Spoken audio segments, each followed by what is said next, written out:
வஞ்சர மீனில் தான் இன்றைக்கி ஒரு மசாலா பண்ணியிருக்கிறேன். இது ஒயிட் ரைஸ் கூட நீங்கள் இந்த மசாலாலெல்லாம் சேர்த்து இந்த மீனும் வச்சு சாப்பிடும்போது ரொம்பவே நல்லாயிருக்கும். ரொம்ப சிம்பிளான ஒரு ரெசிபி தான். மீன் நீங்கள் உங்களுக்கு பிடிச்ச சைஸுக்கு கட் பண்ணி எடுத்துக்கோங்க. அதுக்கப்புறம் மஞ்சத்தூள், உப்பு இது ரெண்டும் சேர்த்து ஒரு அரை மணி நேரம் மேரினேட் பண்ணிவிட்டு நம்ம டீப் ஃப்ரை பண்ணி எடுக்க போகிறோம். இப்போ ஆயில் நல்லா சூடான கையோட கொஞ்சமாக உப்பு நம்ம ஆட் பண்ணிவிட்டு மீனெல்லாம் சேர்த்து ஃப்ரை பண்ணி எடுத்துட்டிங்கன்னா அடியில் ஒட்டியும் வராது. அதே நேரத்தில் மீன் உடஞ்சும் போகாது. இது நான் எப்போதுமே செய்கிற ஒரு மெத்தடு. உங்களுக்கு செட் ஆகுமான்னு தெரியல, ட்ரை பண்ணி பாருங்கள். ஸோ நீங்கள் இது மீன் சேர்த்துட்டு நல்லா அப்படியே விடாமல் சுற்றி இப்படியே ஒரு கரண்டியில் கிண்டிகிட்டே இருங்க. ஈவனாக அது ஃப்ரை ஆகிடும். இதே மெத்தடில் எல்லா மீனும் நம்ம பொரித்து தனியாக எடுத்து வச்சுக்கலாம்.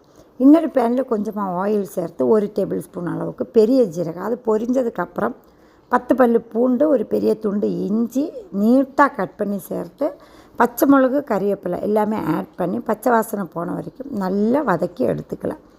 இந்த ஒரு ரெசிபிக்கு நிறைய வெங்காயம் ஆட் பண்ணணும். 2 பெரிய வெங்காயம் நீட்டாக ஸ்லைஸ் பண்ணி வச்சுக்கோங்க. அதே மாதிரி 10 சின்ன வெங்காயம் ஸ்லைஸ் பண்ணது இது பொரிஞ்சதுக்கப்புறம் ஆட் பண்ணிக்கோங்க. உப்பும் கூட சேர்த்து கொஞ்சம் ப்ரௌன் கலராக வர வரைக்கும் நம்ம வதக்கி எடுத்துக்க போகிறோம். இது ஒரு நான்ஸ்டிக் பேன் ஆகியதுனால நான் கொஞ்சமாக எண்ணெய் கம்மியாக சேர்த்துருக்கிறேன்.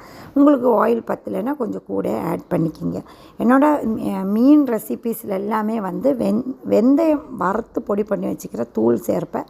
இது ரொம்ப நல்ல ஒரு வாசத்தை கொடுக்கும். அரை டீஸ்பூன் இந்த ஸ்டேஜில் வெந்தயத்தூள் ஆட் பண்ணிவிட்டு நம்ம ஃபுல்லாகவே இந்த வெங்காயத்தின் கூட கலந்து விட்டு ரோஸ்ட் பண்ணுங்கள். அந்த பச்சை வாசனையெல்லாம் கம்ப்ளீட்டாக மாறினதுக்கு அப்புறம் தான் பாக்கி மசாலாகளெல்லாம் சேர்க்க போகிறோம். 2 table spoon plain chilli powder. இது பார்க்குறதுக்கு தான் இந்த மாதிரி கலரில் இருக்கும். உரப்பே இல்லாதது தான். உங்களோட நல்ல ஸ்பைஸியாக இருந்துச்சுன்னா ஒரு அரை டீஸ்பூன் ப்ளெயின் சில்லி பவுட்ரு சேர்த்தா போதும். அது டீ குறைவாக வச்சுட்டு இந்த வெங்காயத்தின் கூட கலந்து விட்டு ஒரு டொமேட்டோ சாப் பண்ணதும் சேர்த்து எல்லாமே நல்லா மிக்ஸ் பண்ணினதுக்கு அப்புறம் தான் நம்ம மீனெல்லாம் சேர்க்க போகிறோம். புளியிற பேஸ்ட்டு 2 டீஸ்பூன் எடுத்து தண்ணியில் கலந்து வச்சுருக்கிறேன். இது டைரெக்டாக மசாலையில் நம்ம சேர்க்காமல் மீனின் மேலாக மட்டும் ஆட் பண்ணிக்கிங்க. மசாலையில் டைரெக்டாக ஆட் பண்ணும்போது அது கிரேவியாக போயிடும். உங்களுக்கு மீனில் நல்லா அப்சர்வ் ஆகாது. ஸோ இந்த மாதிரி கொஞ்சம் கொஞ்சமாக எல்லா மீன் பீசஸ்லையும் ஆட் பண்ணிவிட்டு நம்ம நல்லா தீ ஹையாக வச்சுட்டு மிக்ஸ் பண்ணி எடுக்க போகிறோம். பச்சை வாசனை கம்ப்ளீட்டாக மாறணும். அந்த புளியிற டேஸ்ட்டு பச்சையாக இருந்துச்சுன்னா மீன் சாப்பிடும்போது நல்லாவே இருக்காது. ஸோ அதனால் நல்லா இந்த மாதிரி கிண்டி விட்டுட்டே இருங்க. எல்லா பக்கமும் நல்லா அந்த மசாலா கோட்டாகணும். உப்பு கொஞ்சம் கம்மியாக இருந்ததுனால தண்ணி நான் ஆட் பண்ணி உப்பும் சேர்த்துருந்தேன்.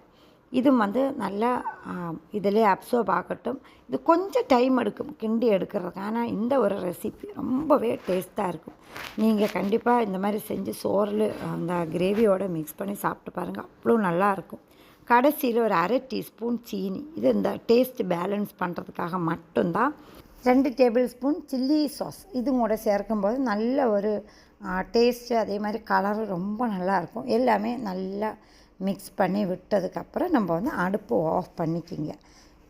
சர்வ் பண்ணுறதுக்கு முன்னாடி கறிவேப்பிலை, பச்சை மிளகு நல்லா ஸ்லிட் பண்ணி சேர்த்து ஒரு துண்டு இஞ்சியை பொடியாக கட் பண்ணி அதுவும் கூட ஆட் பண்ணி மிக்ஸ் பண்ணிவிட்டு நம்ம சாப்பிட்லாம். அவ்வளோ நல்ல டேஸ்டியான இந்த மீன் மசாலா நீங்கள் எந்த டைப்பில் உள்ள மீன் வேணுங்களும் செஞ்சு பார்க்கலாம். அவ்வளோ நல்லாயிருக்கும். கண்டிப்பாக செஞ்சு பார்த்துட்டு எப்படி இருக்குதுன்னு கமெண்ட் பண்ணுங்கள்.